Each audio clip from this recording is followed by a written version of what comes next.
안녕하세요. 오늘은 6월 25일 화요일입니다. 민족의 화해와 일치를 위한 기도의 날이죠. 분단의 아픔을 안고 사는 한국교회, 또 한국사회.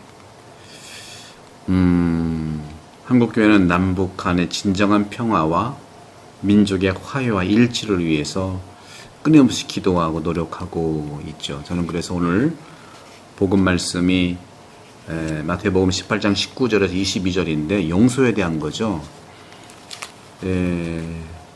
민족의 화해와 일치는 용서를 말하고 있는 것이기 때문에 오늘 주님께서 제자들에게 너희 가운데 두 사람이 이 땅에서 마음을 모아 무엇이든 청하면 하늘에 계신 내 아버지께서 이루어 주실 것이다. 두 사람이나 세 사람이라도 내 이름으로 모인 곳에 나도 함께 있기 때문이다. 베드로가 예수님께 제 형제가 저에게 죄를 지으면 몇 번 용서해 줘야 하냐? 7번까지 해야 하냐? 하고 물어봐요. 예수님은 말하셨어요. 내가 너에게 말한다. 7번이 아니라 77번까지라도 용서해야 한다. 용서에 대한 부분을 한번 여러분 몇 번 용서를 해야 될까요? 몇 번 용서를 해야 용서의 가치가 나타날까요? 화해와 일치가 일어날까요? 우리는 복음의 언어 안에서 익숙하긴 하죠. 하느님께서 죄를 용서하시고 우리 자신도 서로를 용서하라고 주님의 기도에도 선물로 주셨다는 것인데 당연한 거라고 여길 수 있어요. 그런데 중요한 부분에서 인간의 근본적인 마음이 어떤 건가? 왜 용서를 못한 것일까? 인간의 본질 마음은 뭐냐? 용서가 불가능하고 그런 것인가?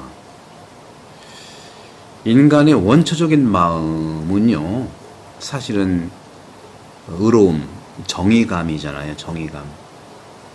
아니면 벌써 이 인간 세상은 망했죠. 그리고 실제로 어린이들은요, 정의감이 사실 있어요. 어린이들은 쉽게 싸워도 잊어버리고 또 울기도 하지만 그만 웃기도 하잖아요. 또 원시인들 사이에서 원시시대 때는 부족끼리 싸움은 있었지만 서로가 서로를 죽이는 완전히 몰살시키고 도륙하는 건 없죠. 오히려 역사를 통해서 제국주의라든가 그렇죠. 영국, 프랑스, 스페인, 일부 독일 완전 도륙을 했지 않습니까? 남미, 북미, 코주 할 것 없이. 그런 점에서는 어린이와 원시인들의 마음의 근본적인 마음의 원초적 마음을 회복할 필요가 있다는 것이죠. 그러니까 이 유럽이라는 이 제국주의 사회가 얼마나 복음이 아닌 순수한 어린이 같은 마음으로 살아가는 원시인들을 다 노력을 한 거예요. 삭슬이 했죠. 역사적으로 보면 아직 법정이 없던 시절이 있었지 않습니까? 법정이 없던 시절에 피로써 정의가 이루어진 것은 사실이에요. 예를 들어서 원수가 적이 우리 가족을 죽였다? 그리고 다른 사람들은 그 피해에 대해 복수를 해야 한다고 느낀 거죠. 왜? 우리가 죽임을 당했으니까 우리도 죽이는 거예요. 실제로 복수라고 하는 것은 공동체의 어떤 그 우두머리, 족장이라든가, 그 부족장, 이 사람의 특권이었어요. 왜? 부족을 살려야 되잖아요. 방어해야 되잖아요. 그래서 족장이 포기해야만 다른 사람이 그것을 할 수가 있는 거예요. 족장의 권한이다. 그래서 유목민들도요, 이스라엘 유목민들, 특히 유목민인 유대인들 사이에서는 이런 피해 복수가 일상적이었어요. 일상적이었다. 탈출기 21장 23절, 레위기 24장 19절을 한번 보십시오. 그렇습니다. 하지만 한계는 분명히 있죠. 이스라엘의 모든 가족과 그 부족, 즉 지파의 우두머리는 이제는 사람이 아니라 하느님 자신이라는 거죠. 그래서 구약 전체는 하느님이 진두지휘에서 이스라엘을 구하는 거죠. 그러니까 보복할 권리는 말할 필요도 없고요. 신명기 32장 35절에 그 신명기 32장 35절 한번 읽어볼까요? 제가 한번 요걸로 해서 한번 찾아볼게요. 신명기 보십시다. 성경 읽기에서 신명기 32장 35절 32장 35절 모세의 노래인데요. 32장 35절 그들의 발이 비틀거릴 때 복수와 보복은 내가 할 일 멸망의 날이 가까웠고 그들의 재난이 재빨리 다가온다. 이게 이제 하느님이 말씀하신 거거든요.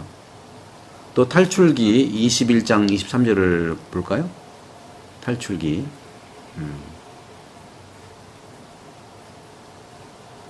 탈출기 21장 23절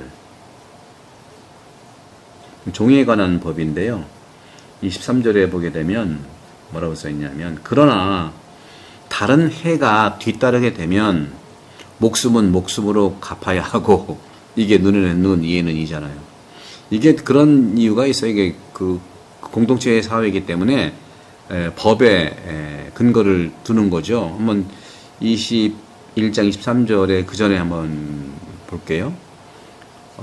20절을 볼게요. 어떤 사람이 자기 남종이나 여종을 몽둥이로 때렸는데 그 종이 그 자리에서 죽었을 경우 그는 벌을 받아야 한다. 그러나 그 종이 하루나 이틀을 더 살면 그는 벌을 받지 않는다.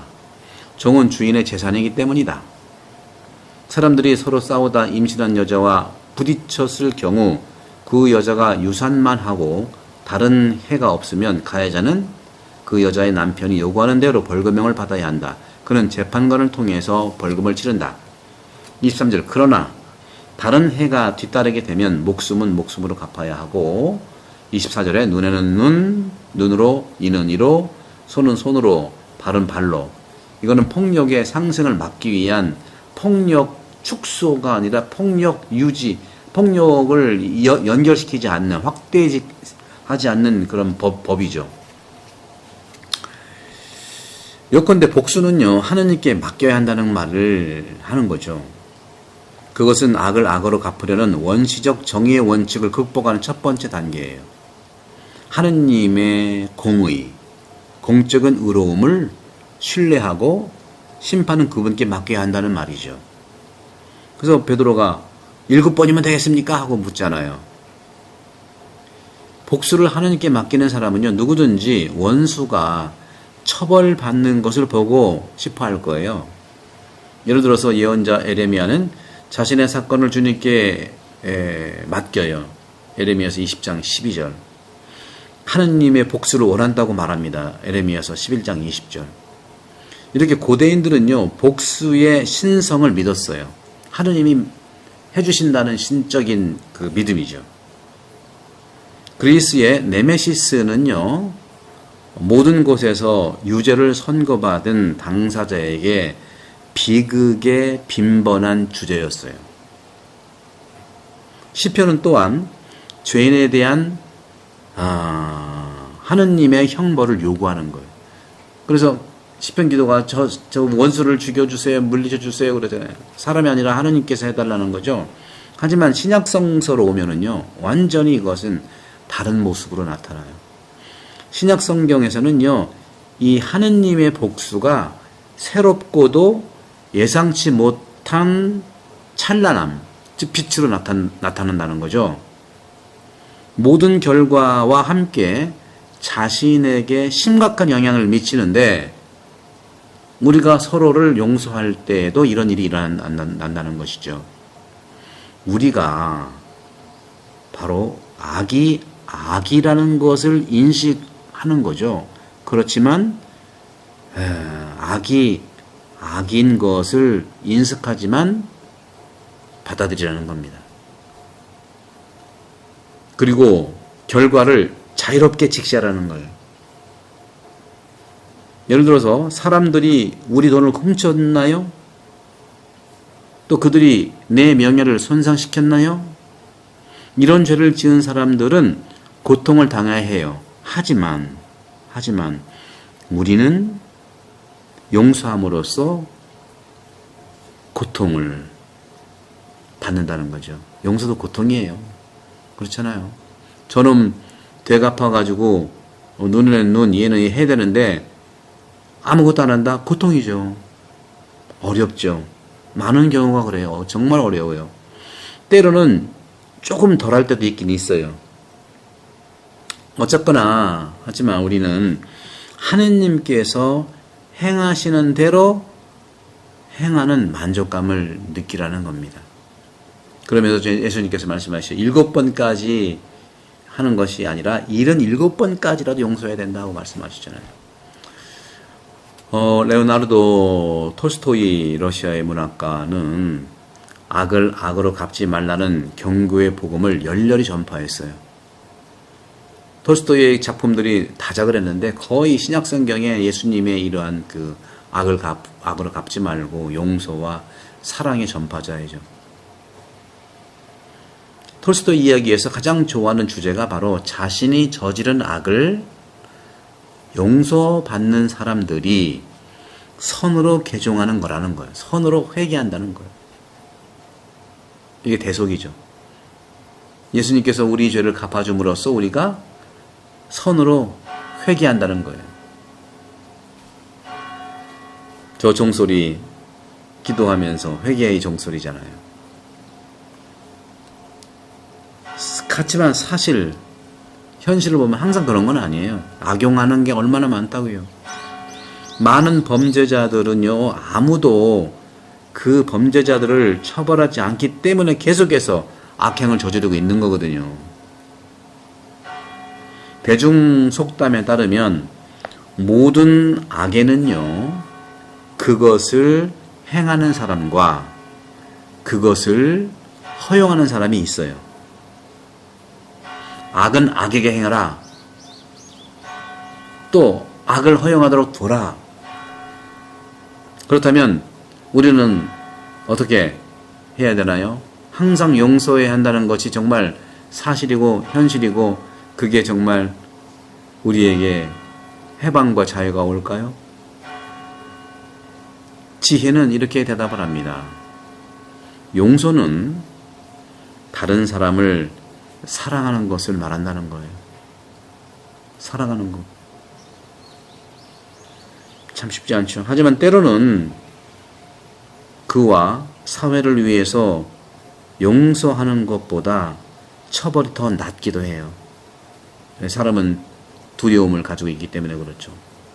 대신 복음이 말하고 있는 용서, 이 복음은 용서의 또 다른 측면을 강조합니다. 이건 우리가 꼭 기억을 해야 되겠죠. 아마도 용서는요, 용서받는 사람에게 항상 좋은 것은 아니에요. 타성에 젖을 수 있고, 악용할 수 있고, 남용할 수 있고, 사용할 수 있잖아요. 하지만 용서하는 사람은 용서로부터 큰 유익을 얻는다는 거죠. 영적 유익이에요. 바로 하느님께서는 우리가 다른 사람을 용서할 준비가 되어 있는 만큼 우리를 용서할 수 있다는 것이죠. 참 복잡하죠, 그죠? 저도 오늘 민족의 화해와 일치를 위한 기도에서 참 용서가 어떤 것인가, 용서의 신학, 용서의 메커니즘을 집중적으로 돌아봤는데, 요 용서에 대한 것들을 한번 우리가 다시 듣고 또 정리하고 하면서 용서 훈련을 좀 해야 되지 않겠는가. 내가 용서할 준비가 되어 있을 만큼 하느님도 우리를 용서한다는 것.